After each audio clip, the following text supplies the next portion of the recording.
Հսկայական իրականում փորձություն կանգնած, որը մենք պետք է միասնաբար հաղթահարենք։ Հայերեն համարում ենք մերը նաև, որովհետև մենք մասնակցել ենք այն ստորագրման, ակին որ դուք արել եք Միավորումը ազգային հարատեպետություն ստեղծելու գաղափարը, այն պահպանելու, պաշտպանելու գաղափարը այսօրվա ստորագրվելիք հուշագրում է նաև արտահայտված միասնաբար լուծելու հանձնարարությունը։ Այսօր այս սեղանի վրա, այս հուշագրի տեքստում շատ ավելին է դրված, քան թե կարող է թվալ։ Մենք այսօր իրականում պատմություն ենք կերտում։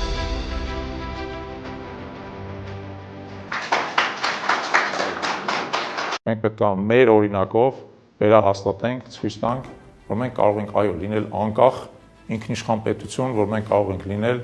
այս պետության այն էլիտան, որը պատասխանատու է այս պետության համար։